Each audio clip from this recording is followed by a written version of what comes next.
Le matin de son départ, Danielle Orsière-Combaz avait plié ses chemises avec la précision d'une femme qui reviendrait dans 15 jours. Elle avait posé sur la table de sa cuisine annécienne une liste écrite à la main, arroser les plantes chez la voisine, transmettre la clé, vider la boîte aux lettres et signer de son écriture ronde d'infirmière de gériatrie, la même écriture qui avait rempli pendant 37 ans les dossiers médicaux des vieillards qu'elle avait accompagnés jusqu'à leur dernier souffle. À 68 ans, elle n'avait jamais fait quelque chose d'aussi conséquent pour un homme. Jamais. Elle avait vécu seule pendant 20 ans. Une longue relation silencieusement malheureuse s'était terminée sans drame, à peu près à l'époque où elle avait cessé de compter les années. Depuis, il n'y avait eu personne, ni personne cherché, ni personne trouvé. Elle voyageait seule, elle lisait seule, elle dînait seule au comptoir des brasseries, autour du lac, quand elle en avait envie. Ses proches la considéraient comme quelqu'un de complet, une femme qui n'avait pas besoin. Elle-même ne se serait jamais décrite autrement. Mais depuis 7 mois, quelque chose avait changé. Depuis 7 mois, un homme lui écrivait de Jordanie. Un professeur de français et de littérature dans un lycée d'Amman, disait-il, veuf depuis 3 ans, père d'un garçon de 11 ans, lecteur de Prévert et de Giono, 44 ans, un sourire discret sur les photographies d'un profil en ligne. Il s'appelait Karim, disait-il. Karim Haddad. Il lui écrivait le soir quand son fils dormait. Il lui écrivait le matin, avant de partir au lycée. Il lui écrivait pendant les récréations entre 2 cours de littérature française. Personne ne le savait. Ni sa nièce à Chambéry, ni son amie d'enfance à Lyon, ni la voisine à qui elle confiait ses plantes. Danielle avait passé sa vie à ne pas partager ses sentiments. Elle n'allait pas commencer maintenant. Elle avait acheté son billet d'avion en secret. Elle avait fait ses valises en secret. Elle avait pris un taxi jusqu'à la gare d'Annecy en secret, puis le train jusqu'à l'aéroport de Lyon-Saint-Exupéry en secret. Ce n'est qu'une fois dans le hall d'embarquement, seule sur un siège en plastique, qu'elle avait envoyé un texto à sa nièce Camille. Je pars 15 jours en Jordanie. Je t'expliquerai en rentrant. Ne t'inquiète pas. Elle ne rentrerait pas. 6 jours après son décollage de Lyon, un ouvrier d'un chantier de construction à la périphérie de Zarqa, ville industrielle, à l'est d'Amman, où vivait un homme du nom de Youssef Al-Dabas, signalerait à la police locale la découverte, dans une zone désertique en bordure d'une piste caillouteuse, du corps d'une femme européenne. L'identification serait rapide, le passeport français serait retrouvé enfoui dans un sac à main à proximité. La cause du décès figurait dans un rapport de 42 pages rédigé par une médecin légiste précise et discrète. Ce que ce rapport ne dirait pas, ce qu'aucun rapport ne pourrait jamais dire, c'est ce que Danielle avait compris pendant les heures qui avaient précédé sa mort. Ce qu'elle avait tenté, ce qu'elle avait dit à cet homme qu'elle croyait connaître depuis 7 mois et qu'elle rencontrait pour la première fois. Cette histoire n'est pas celle d'une femme naïve. Cette histoire est celle d'une femme prudente, expérimentée, professionnelle, dont la seule erreur fut d'avancer courageusement vers quelqu'un pour la première fois de sa vie et de choisir, sans le savoir, un homme dont c'était précisément le métier de recevoir ce genre de courage et d'en faire une monnaie.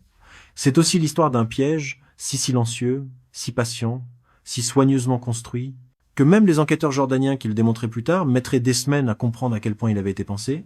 Voici ce que l'on sait de Daniel. Voici ce que l'on sait de Karim, c'est à dire de Youssef. Et voici, dans la mesure du possible, ce que l'on peut reconstituer des 16 jours qui séparent le décollage de Lyon-Saint-Exupéry de la découverte, à la lisière du désert jordanien, du corps d'une femme qui, la veille encore, avait plié ses chemises comme si elle allait revenir. Danielle Orsière-Combaz était née à Annecy, avait vécu à Annecy, avait travaillé à Annecy, n'avait jamais réellement envisagé de vivre ailleurs. La ville lui allait comme un vêtement qu'on aurait ajusté à ses épaules. Le lac, les montagnes qui le cernent, la vieille ville avec ses canaux, les brasseries à charpente ancienne où les serveurs finissent par vous connaître, tout cela composait pour elle une géographie intime dont elle n'avait jamais senti le besoin de sortir durablement. Elle avait grandi dans une famille modeste et calme, un père qui avait travaillé toute sa vie dans une usine de composants électroniques de la banlieue annécienne, une mère qui avait tenu la maison et qui, dans les rares moments où elle parlait d'elle-même, disait qu'elle aurait aimé être institutrice. Une sœur aînée, plus expansive, plus sociable, qui s'était mariée jeune et avait eu 2 enfants, dont Camille, qui deviendrait bien plus tard la seule famille proche de Danielle. Danielle, elle, était devenue infirmière presque par élimination. Elle n'aimait pas les mathématiques, elle n'avait pas la patience de l'enseignement, elle n'avait pas envie de travailler dans un bureau, le soin lui semblait concret, utile, honnête. Elle s'était spécialisée en gériatrie parce que elle avait compris au cours de ses premiers stages que les vieillards mourants la troublaient moins que les enfants malades. Ce n'était pas de la froideur. C'était une lucidité précoce sur ce qu'elle pouvait supporter et ce qui la briserait. Elle avait travaillé 37 ans dans le même établissement, une résidence médicalisée sur les hauteurs d'Annecy, avec vue sur le lac depuis les chambres du dernier étage. Elle y avait accompagné, selon son propre décompte approximatif, plus de 600 personnes jusqu'à leur mort. Elle avait tenu la main de vieillards muets.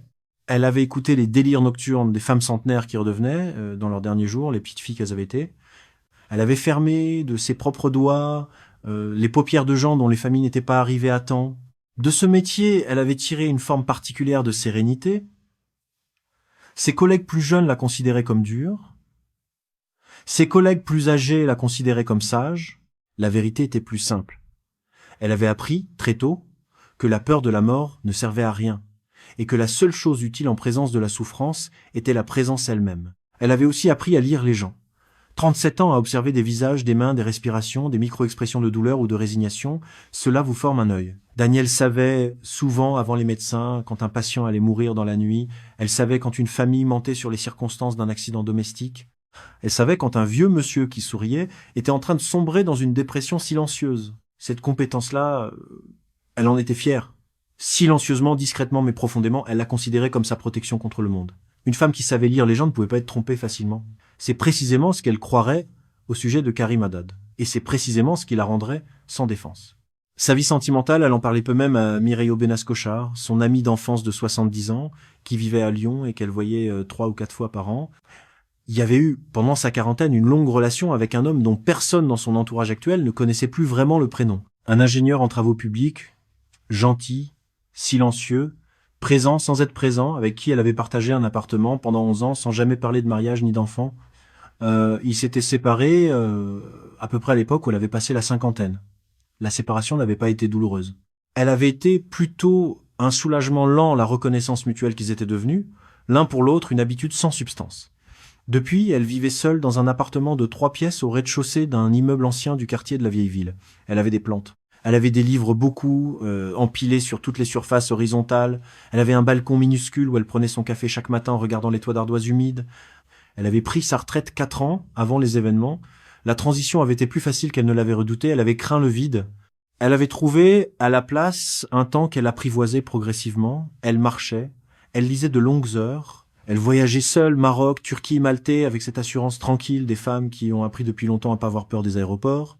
Ce que personne ne voyait, ce qu'elle ne se disait pas non plus clairement elle-même, c'était qu'à 68 ans, il y avait dans sa vie une case qui n'avait jamais été remplie et dont l'absence discrètement commençait à peser. Elle n'avait jamais vraiment choisi quelqu'un.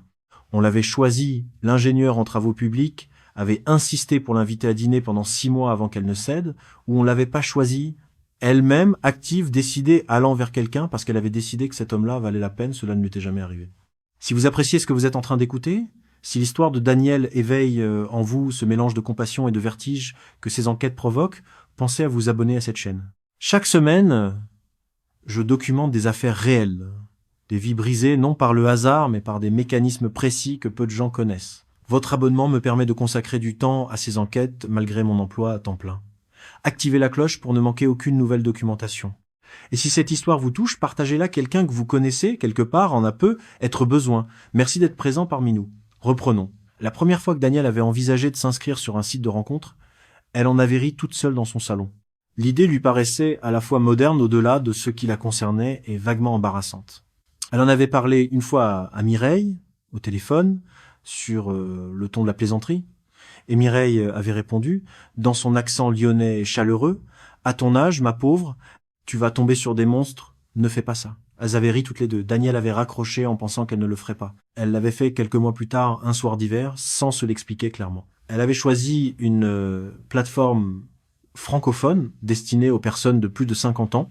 Elle avait rempli son profil avec la même précision qu'elle mettait dans les dossiers médicaux nom, âge, profession, une phrase discrète sur ses centres d'intérêt, 2 photographies récentes prises sur son balcon. Elle avait coché la case « Je cherche une relation sérieuse » et elle avait fermé son ordinateur en pensant qu'elle regarderait dans 1 semaine ce qu'il en était. 1 semaine plus tard, elle avait reçu, comme elle s'y attendait, une bonne quarantaine de messages. La plupart étaient courts, mal orthographiés, transparents dans leurs intentions. Certains commençaient par « Bonjour ma chérie » et se terminaient par une demande de rendez-vous immédiat. D'autres étaient plus soignés, mais laissaient percer, dès la deuxième phrase, une solitude si épaisse qu'elle en était étouffante. Daniel avait tout supprimé sans répondre. Karim Haddad, c'est ainsi qu'il se présentait, n'avait pas écrit tout de suite. Il avait consulté son profil, elle l'avait vu passer dans la liste des visiteurs, puis il avait laissé passer 4 jours. Puis il avait écrit un message que Daniel, encore aujourd'hui, aurait pu réciter par cœur si quelqu'un le lui avait demandé. Le message ne parlait pas d'elle. Il parlait d'une phrase de Giono qu'elle avait citée dans la partie citation préférée de son profil, une phrase sur les hommes qui écoutent les rivières. Karim écrivait qu'il enseignait cette phrase à ses élèves de terminale littéraire chaque année, qu'elle provoquait chaque année les mêmes silences et qu'il n'avait jamais rencontré personne, en dehors de la salle de classe, qui l'ait mise dans son profil de rencontre. Il terminait ainsi « Je ne sais pas si vous cherchez quelqu'un, madame. Je sais seulement que quelqu'un qui cite Giono mérite au moins qu'on lui dise bonjour. » Daniel avait relu le message 3 fois, puis elle avait consulté le profil de Karim. Sur les photographies, il souriait avec retenue. Un homme d'apparence méditerranéenne, cheveux courts poivre et sel, les yeux d'une profondeur brune qu'elle avait aussitôt trouvée intelligente. Une photo devant un tableau noir couvert d'écriture française, une photo dans ce qui semblait être une cour d'école entourée d'adolescents en uniforme. Une photo au bord d'une piscine, celle-là plus ancienne, semblait-il, avec à côté de lui une femme aux cheveux longs et un enfant en bas âge dans les bras. La légende disait, en français impeccable, avec ma défunte épouse et notre fils l'été qui a précédé sa maladie. Le profil indiquait 44 ans, veuf, un enfant, professeur de français et de littérature dans un lycée privé d'Amman, formé à l'université jordanienne et diplômé d'une maîtrise en littérature francophone.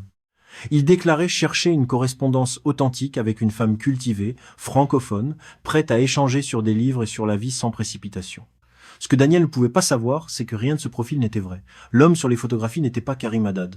C'était un enseignant libanais réel dont le compte de réseau social public avait été systématiquement pillé photos, phrases, anecdotes, prénoms de proches par un jeune homme sans emploi de la banlieue de Zarqa nommé Youssef Al-Dabas, qui apprenait le français depuis plusieurs années, en regardant des séries télévisées et en écoutant des vidéos éducatives sur son téléphone. Daniel ne pouvait pas non plus savoir quelle était, dans l'ordre chronologique, la 3e victime documentée de ce compte-là. Avant elle, il y avait eu une femme espagnole d'une 60aine d'années qui avait perdu une somme d'argent équivalent à environ 12 000 € avant de comprendre ce qui se passait et de couper le contact. Avant elle encore, une femme belge d'une 50aine d'années qui avait perdu un peu plus de 20 000 € et qui avait passé les 2 années suivantes en thérapie. Les 2 femmes avaient survécu. Elles n'avaient pas porté plainte, la honte les en avait empêchées, ce qui est le carburant silencieux de cette industrie. Daniel répondit au message de Karim Haddad le soir même. Elle répondit brièvement, poliment, sans laisser transparaître de curiosité excessive. Elle mentionna un autre passage de Giono. Karim répondit le lendemain matin en citant Prévert. Elle répondit le lendemain soir en citant Camus. Il répondit le surlendemain en citant Colette. Ainsi commencèrent 7 mois de correspondance qu'elle allait devenir, pour Daniel Orsières-Combaz, la relation la plus intense de son existence.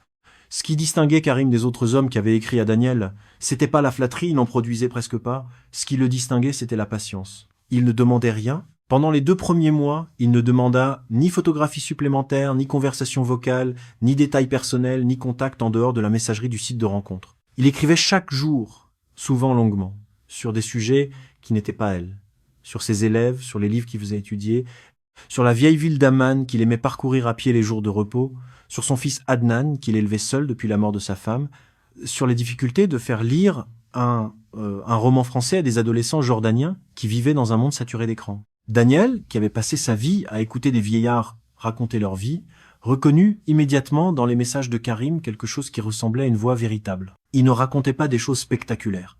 Il racontait des petites choses avec précision. Une élève qui avait pleuré devant un poème. Un plat que sa mère lui préparait le vendredi et dont il n'aimait plus le goût depuis que sa femme était morte. Un rêve récurrent dans lequel il enseignait dans une salle vide. Ce que Daniel prenait pour de la sincérité était en réalité une technique dont elle ne soupçonnait pas l'existence. Un escroc, débutant, flatte et demande. Un escroc entraîné raconte des détails suffisamment banals pour paraître réels, suffisamment personnels pour paraître intimes, et il attend. Il ne demande jamais avant que la victime elle-même n'ait le désir de donner. Youssef Al-Dabas avait perfectionné cette méthode au fil de plusieurs années. Il opérait depuis la chambre de son enfance, dans l'appartement de sa mère, au 3e étage d'un immeuble décrépit de Zarqa.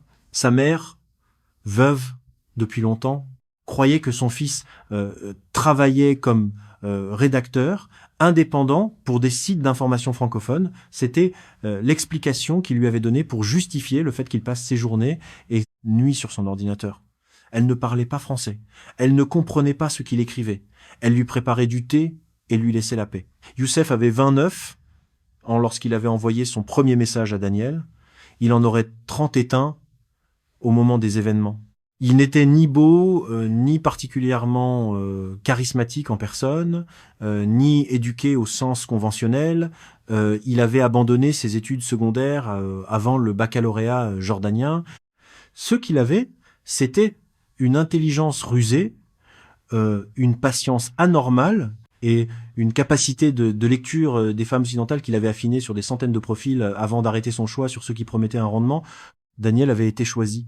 C'est pas elle qui avait choisi. Youssef avait vu son profil, avait relevé sa profession infirmière en gériatrie retraitée, catégorie socio-professionnelle stable, patrimoine probable modeste, mais existant. Il avait relevé sa citation de Giono, signe d'une femme cultivée, sensible aux mots, susceptible d'être touchée par l'idée d'un homme qui aurait lu les mêmes livres qu'elle. Il avait relevé son âge 68 ans, à la lisière d'une période où beaucoup de femmes ressentent, pour la première fois de leur vie, une urgence discrète à ne pas mourir sans avoir été vraiment aimé. Et il avait relevé dans sa photographie de balcon l'absence de bague, l'absence de contexte familial, une forme de solitude soigneusement composée. Il avait construit Karim Haddad sur mesure pour Daniel, un veuf parce qu'un veuf n'est ni un célibataire suspect ni un divorcé compliqué. Un professeur de littérature parce que Daniel citait des écrivains. Un père d'un enfant en âge scolaire parce qu'un homme qui élève seul, un enfant paraît responsable, attaché, réel. Une histoire de deuil discret parce que Daniel avait passé sa vie à côtoyer la mort et qu'elle reconnaîtrait, croyait-il, la retenue de ceux qui l'ont traversée. À chaque détail qu'elle laissait filtrer sur elle-même, Youssef ajustait Karim. Elle mentionnait qu'elle aimait la montagne Karim, se souvenait subitement d'un séjour de jeunesse dans le sud du Liban. Elle mentionnait qu'elle avait accompagné sa mère jusqu'à sa mort. Karim évoquait la longue maladie de sa propre mère, disparue quelques années avant sa femme. Elle mentionnait qu'elle n'avait jamais eu d'enfant. Karim expliquait qu'il aurait aimé en avoir plusieurs, mais que la maladie de sa femme les en avait empêchés. Chaque miroir envoyé à Daniel était calibré pour lui donner le sentiment d'avoir enfin rencontré quelqu'un qui la comprenait sans effort. Au 3e mois, ils étaient passés à un service de messagerie plus direct. C'est Daniel qui l'avait proposé, Karim avait accepté avec une gratitude discrète. Au 4e mois, ils s'écrivaient chaque jour, plusieurs fois par jour. Karim envoyait des photographies de vues d'Amman prises depuis son balcon supposé, des photographies de plats préparés par sa mère supposée, des photographies discrètes de son fils supposé, visage flouté par respect, expliquait-il, pour la vie privée d'un enfant qui n'avait rien demandé. Toutes ces photographies étaient volées.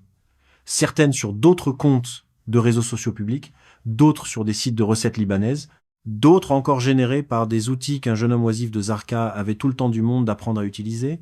Daniel ne demandait pas de visioconférence. Elle avait proposé une fois au 2e mois et Karim lui avait répondu avec une longue explication mêlant pudeur culturelle, gêne masculine face aux caméras, difficulté à parler français en direct, sa maîtrise de la langue étant, disait-il, essentiellement écrite.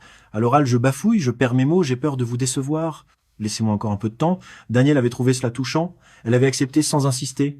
Elle ne savait pas comment aurait-elle pu savoir que Youssef ne parlait pratiquement pas français à l'oral. Il pouvait lire, il pouvait écrire lentement en s'aidant d'outils de traduction, il pouvait comprendre des passages simples, mais il n'aurait pas tenu 3 phrases dans une conversation vocale.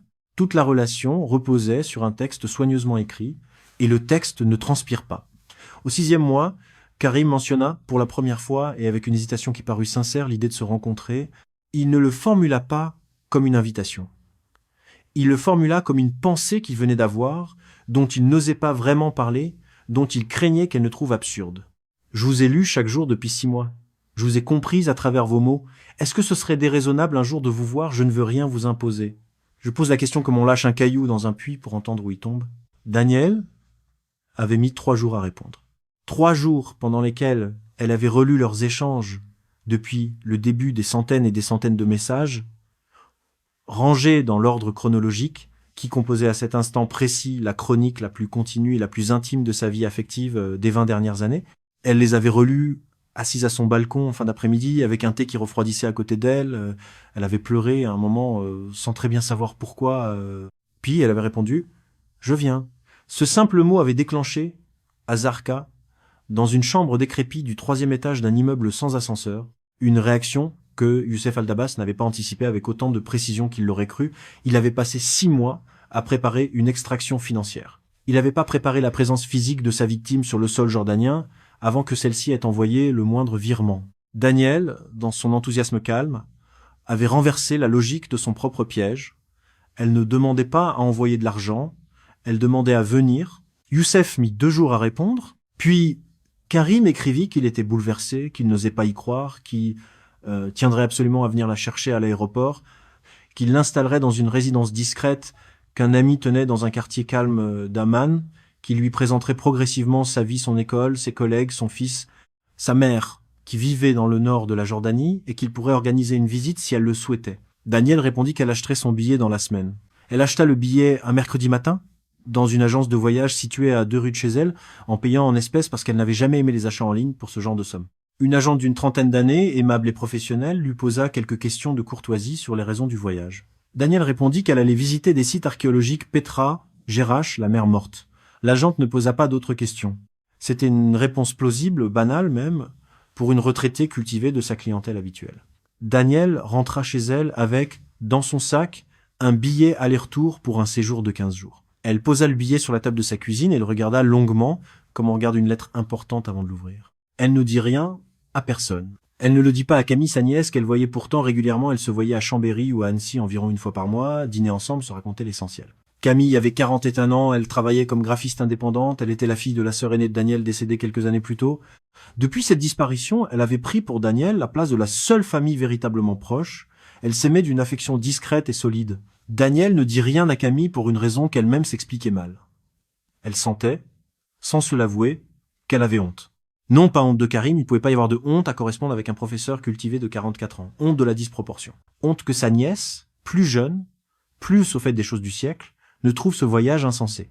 Honte peut être aussi de reconnaître, à voix haute, qu'à 68 ans, elle avait le cœur battant pour un homme qu'elle n'avait jamais rencontré. Elle ne le dit pas non plus à Mireille, son amie d'enfance à laquelle elle avait pourtant vaguement mentionné, quelques mois plus tôt, l'existence de quelqu'un en ligne, sans nom, sans détail, sur le ton de l'anecdote. Mireille avait ri gentiment, avait dit « j'espère que c'est pas un escroc » et elles étaient passées à autre chose. Depuis, Daniel n'en avait plus reparlé. Elle ne le dit à personne. Elle prépara son voyage seule, avec la méthode qui avait toujours été la sienne. Elle relut plusieurs guides sur la Jordanie. Elle consulta les recommandations sanitaires du ministère des Affaires étrangères. Elle mit à jour sa vaccination contre l'hépatite. Elle photocopia son passeport en 3 exemplaires, un dans sa valise, un dans son sac à main, un chez elle sur son bureau. Elle laissa sur ce même bureau une enveloppe contenant les coordonnées de son notaire, avec au-dessus une note manuscrite. Au cas où, non pas parce qu'elle craignait un danger, mais parce que 37 ans en gériatrie lui avait appris qu'à 68 ans, on ne part jamais 15 jours sans laisser ses affaires en ordre. Karim, dans ses messages, se montrait chaque jour plus tendre. Il l'appelait ma Daniel, il lui écrivait qu'il ne dormait plus, qu'il comptait les jours. Il lui demandait ce qu'elle aimerait manger le premier soir, quel plat jordanien elle voudrait découvrir, s'il fallait qu'il lui prépare quelque chose de simple pour ne pas la brusquer après le vol. Il lui envoya, l'avant-veille du départ, l'adresse de la résidence où il l'installerait pour les premières nuits. Il envoya une photographie de la façade, un immeuble récent, propre, avec des balcons fleuris. Il lui envoya également l'adresse d'un restaurant où il pensait l'emmener le lendemain de son arrivée. Toutes ces adresses existaient. Youssef Al-Dabbas ne prenait plus aucun risque de crédibilité. La résidence appartenait effectivement à un cousin éloigné qui louait des chambres à la nuit. Le restaurant existait effectivement un établissement modeste mais correct dans un quartier populaire d'Amman. Ces éléments concrets, vérifiables si Daniel avait consulté une carte, achevaient de la rassurer. Elle ne consulta pas de carte. Elle n'en avait pas besoin, elle faisait confiance. Le matin du départ, elle se leva à 5 heures. Elle prit une douche longue et lente. Elle but son café sur son balcon en écoutant la ville s'éveiller. Elle remplit sa liste les plantes chez la voisine Laclé, le courrier et la Signa. Elle prit le train de 7 heures pour Lyon-Saint-Exupéry. Elle arriva à l'aéroport en avance, comme elle le faisait toujours. Elle enregistra sa valise, une valise moyenne, avec l'étiquette portant son nom et son adresse annécienne. Elle passa les contrôles de sécurité. Ce n'est qu'assise dans la salle d'embarquement, 1 heure avant le décollage, qu'elle envoya un texto à Camille. « Je pars 15 jours en Jordanie, je t'expliquerai en rentrant. Ne t'inquiète pas. » Camille, à Chambéry, était en pleine réunion avec un client. Elle vit passer le message. Elle sentit une pointe de surprise, mais pas d'alarme, sa tante avait déjà voyagé seule. Sa tante était quelqu'un de discret qui ne prévenait jamais très en avance. Elle répondit rapidement « Bon voyage. Fais attention à toi. Tu me raconteras. » Daniel lut la réponse, sourit et rangea son téléphone dans son sac. C'était le dernier message qu'elle enverrait à sa nièce. L'avion atterrit à Amman en milieu de soirée. Daniel sortit de l'appareil avec une fatigue calme, la fatigue des vols longs qu'elle connaissait bien. Elle passa la police des frontières sans incident, le visa jordanien étant délivré à l'arrivée, elle paya la somme requise en euros, reçut son tampon, récupéra sa valise sur le tapis roulant, elle sortit dans le hall d'arrivée, elle chercha dans la foule un homme qui aurait pu être Karim. Il était là.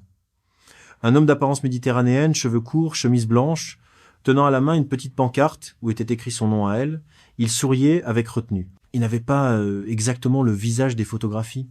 Il était plus jeune, semblait-il, mais Daniel, qui n'avait jamais rencontré Karim en personne, mit cette impression sur le compte de photographie, qui devait dater d'un an ou deux, ou de l'éclairage neutre du hall d'aéroport, après un long vol. Elle avança vers lui. Elle avait le cœur qui battait fort plus fort que dans les longs couloirs des services de gériatrie où elle avait annoncé tant de fois à des familles la mort d'un proche. Il l'accueillit avec un sourire silencieux et une inclinaison de la tête. Il prit sa valise, il lui dit quelques mots en français hésitant « Bienvenue, Daniel, vous devez être fatigué », puis il la conduisit vers un taxi qu'il avait fait attendre. Daniel nota, dans un coin de son esprit, que le français de Karim à l'oral était nettement plus limité qu'à l'écrit. Elle nota aussi qu'il ne parlait presque pas pendant le trajet juste des mots courts, des sourires, des gestes de politesse. Elle nota qu'il évitait de la regarder longuement. Elle interpréta tout cela comme une émotion contenue, un homme timide, cultivé, bouleversé par la rencontre concrète d'une femme qu'il avait aimée en mots pendant 7 mois. Elle trouvait cela infiniment touchant. Elle ne savait pas encore que ce silence était celui d'un homme qui ne pouvait pas soutenir de conversation dans une langue qu'il maîtrisait à peine et qui, pour la première fois depuis le début de l'opération, se trouvait face à sa victime en personne, dans un corps physique qui pouvait entendre, voir, poser des questions. Le taxi les conduisit à travers Amman jusqu'à la résidence dont Karim lui avait envoyé la photographie. Elle reconnut la façade, cela la rassura. Elle avait mémorisé cette photographie plusieurs fois pendant les derniers jours. Il l'installa dans une chambre au 2e étage, une chambre propre, modeste, avec un balcon donnant sur une rue calme. Il posa sa valise et lui dit, dans son français hésitant, qu'il repasserait le lendemain matin pour le petit déjeuner. Il lui dit de se reposer. Il l'embrassa légèrement sur la joue, un baiser fugace presque protocolaire, et il partit. Daniel resta seul dans la chambre. Elle défit sa valise avec méthode. Elle prit une douche. Elle envoya un dernier message à Karim, je suis bien installé. À demain, dormez bien. Et elle s'endormit avec la fatigue épaisse du vol et l'excitation calme d'une femme qui venait, pour la première fois de sa vie, de faire un pas vers quelqu'un. Ce qui s'est passé pendant les jours suivants, on ne le sait que par fragments. Karim vint la voir chaque matin.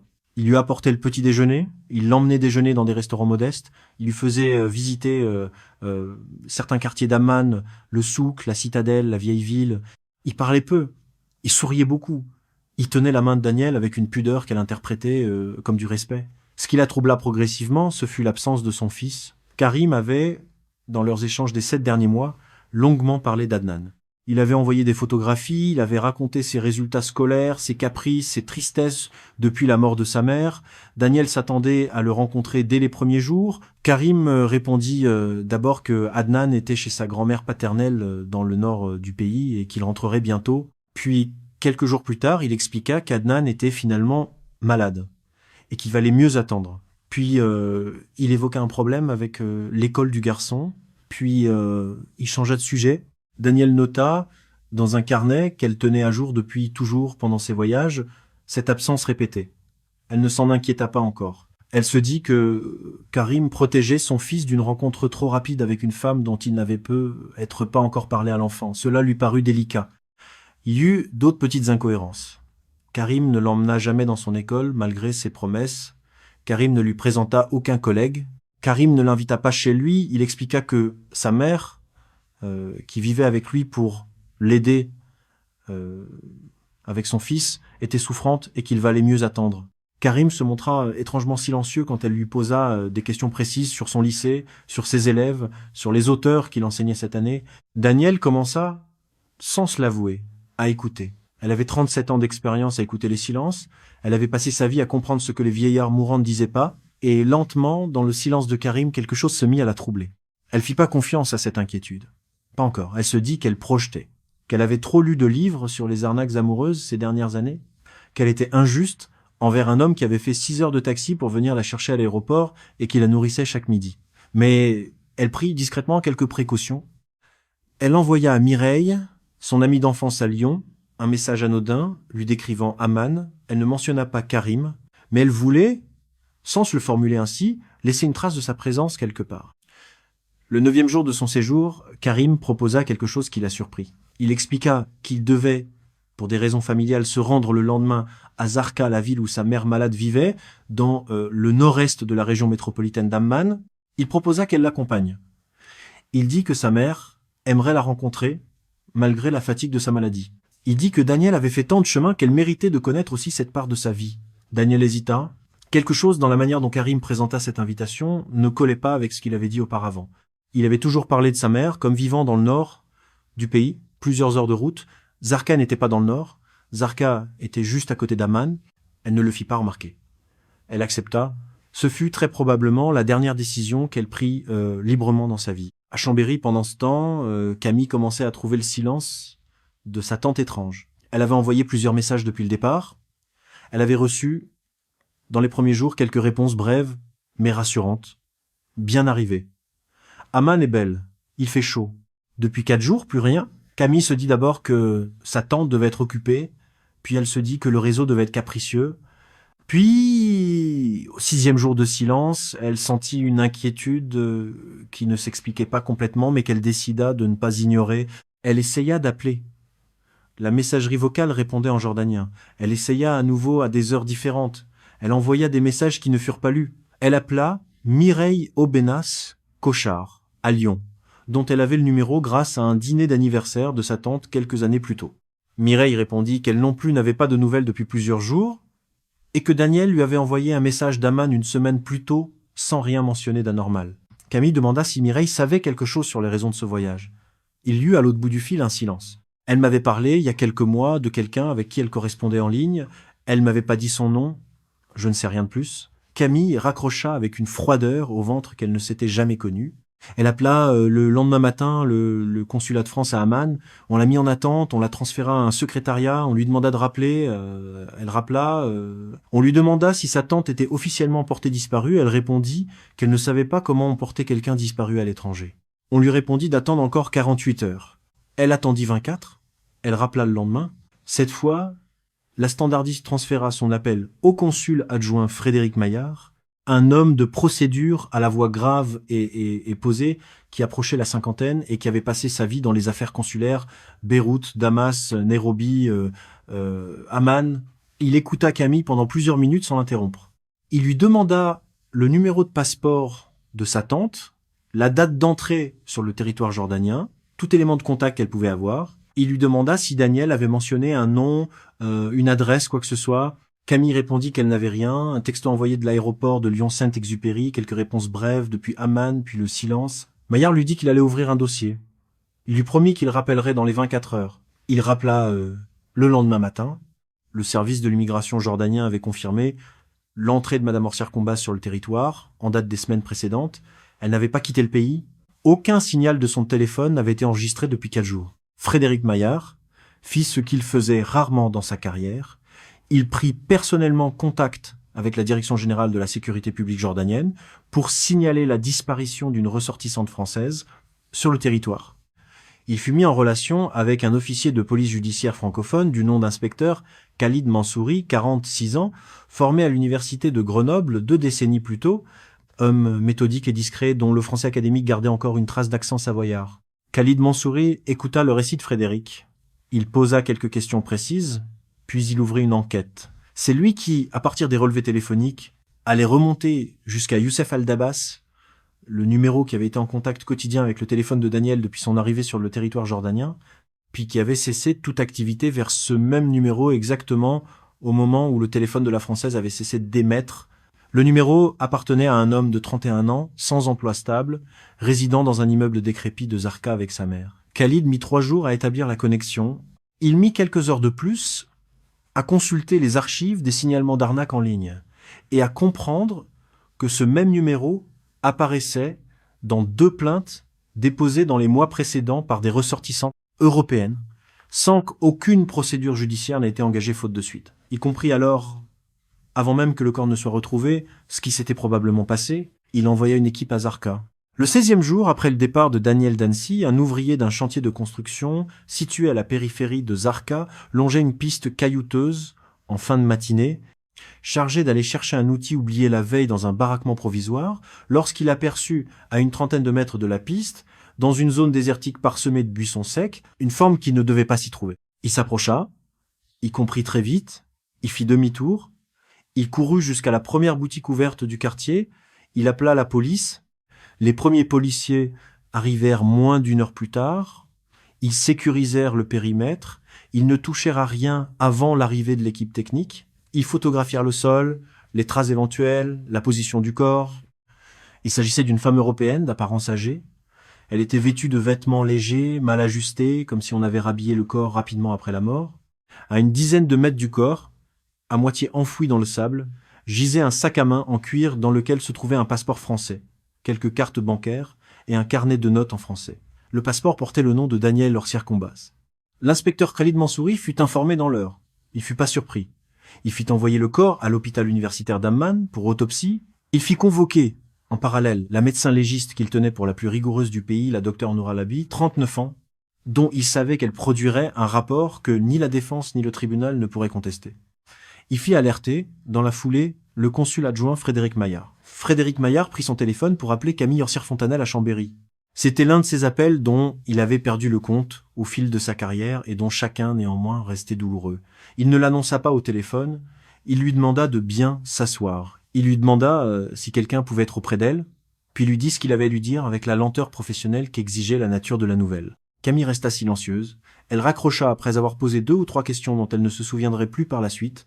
Elle appela sa meilleure amie, qui était infirmière comme sa tante, et qui vint la chercher. Elle passa la nuit sans dormir. Elle ne pleura que le surlendemain. Le rapport de la docteure Halabi arriva sur le bureau de Khalid Mansouri 2 jours plus tard. 42 pages précises, méthodiques, austères. La cause du décès était clairement établie, asphyxie mécanique. Les lésions au niveau du cou correspondaient à une compression manuelle prolongée. Le corps portait plusieurs marques défensives, griffures aux avant-bras, hématomes au poignet, traces sous les ongles. Daniel s'était défendu. Le rapport indiquait également que la victime était en vie plusieurs heures après son arrivée dans le lieu où elle avait été agressée. Des traces de digestion partielle suggéraient qu'elle avait mangé quelque chose de léger dans les heures précédant sa mort. Aucune trace de substance sédative dans les prélèvements initiaux. En clair, Daniel avait passé plusieurs heures consciente dans l'appartement de Youssef Al-Daba. Elle avait vraisemblablement compris, à un moment de ces heures, ce qui était en train de se passer. Et elle s'était défendue physiquement au moment où l'agression avait eu lieu. Ce que Khalid Mansouri ne saurait jamais, ce que personne ne saurait jamais, c'est le contenu de ces heures.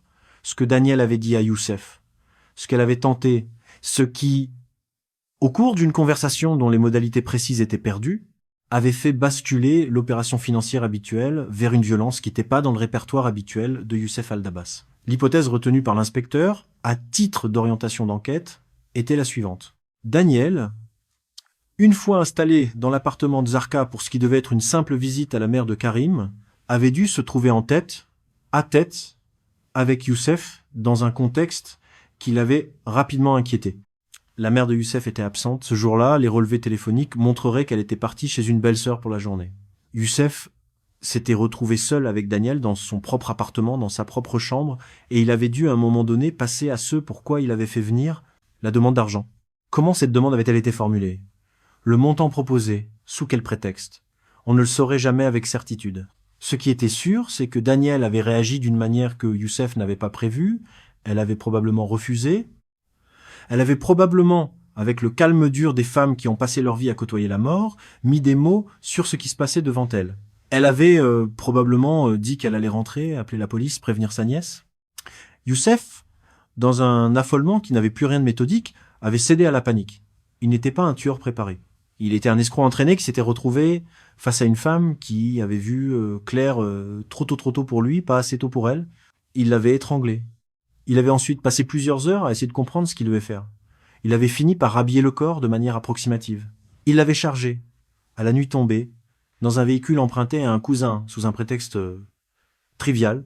Il l'avait conduit à la périphérie de la ville, dans une zone désertique qu'il connaissait pour y avoir été enfant. Il avait déposé le corps. Et à quelques mètres, il avait jeté le sac à main de sa victime, geste stupide qui achèverait de le perdre. Il était rentré chez lui. Il avait continué pendant 2 jours à faire comme si de rien n'était.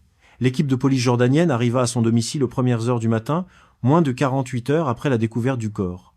Youssef ouvrit la porte lui-même. Il portait un pantalon de survêtement et un débardeur. Sa mère, alertée par le bruit, apparut derrière lui. Elle ne comprendrait rien à ce qui se passait pendant les jours suivants. Youssef nia tout au début. Il expliqua qu'il ne connaissait pas cette femme.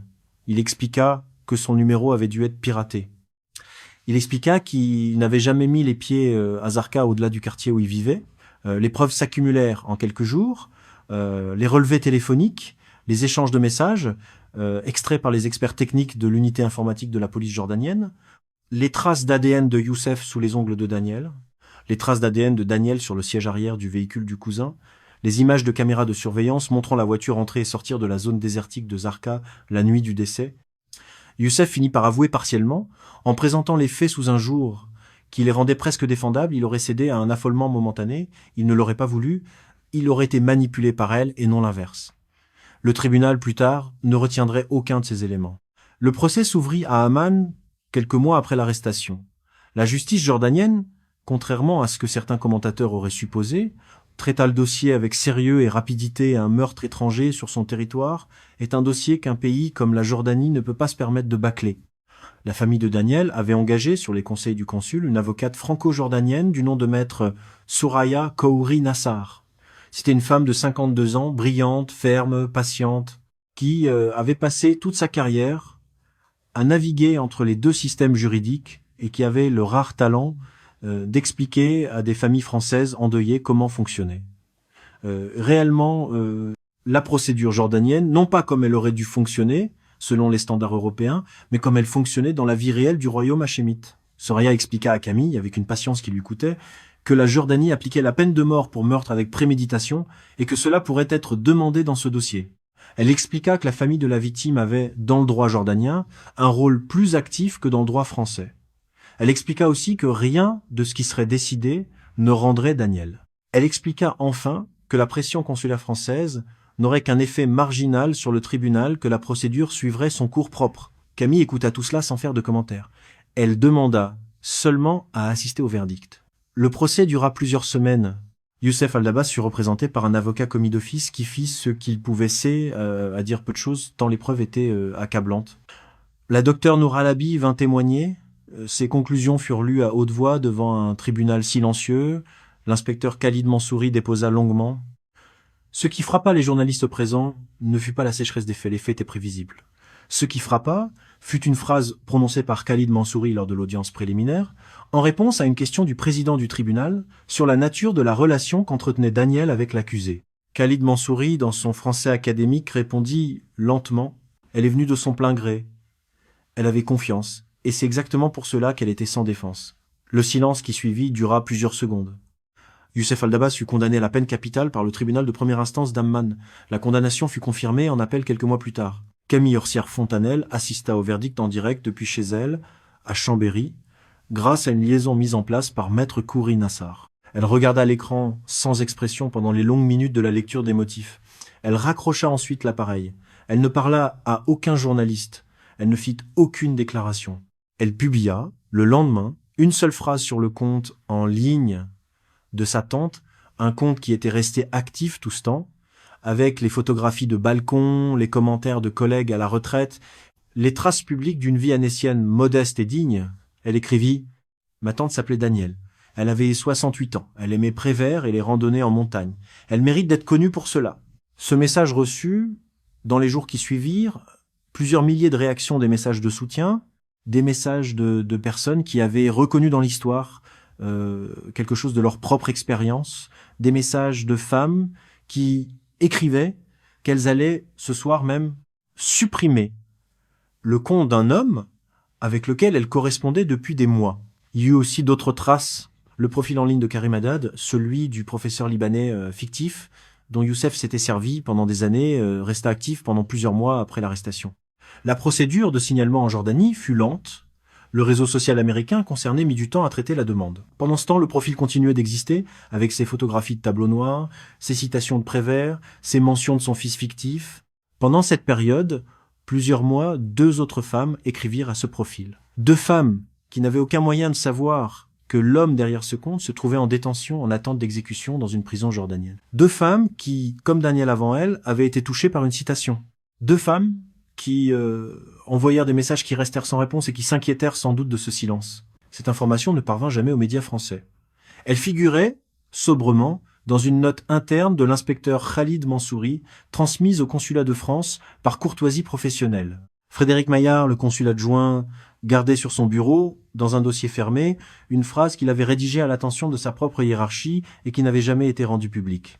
Il l'avait écrite le soir de la découverte du corps, en tenant compte de tout ce qu'il savait du dossier et en songeant à sa propre fille, qui vivait à Paris et qui utilisait des applications de rencontres. Il avait écrit « Madame Orsière-Combaz n'a commis aucune imprudence que nous ne commettons pas tous les jours en ligne.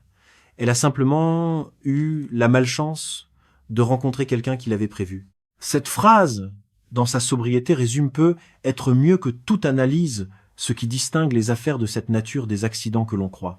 Danielle n'était pas naïve, elle n'était pas isolée, elle n'était pas dans une détresse affective particulière. Elle était une femme intelligente, prudente, expérimentée, qui avait passé sa vie à lire les gens et qui, pour la première fois de son existence, avait fait le choix courageux d'aller vers quelqu'un. Elle avait choisi le mauvais.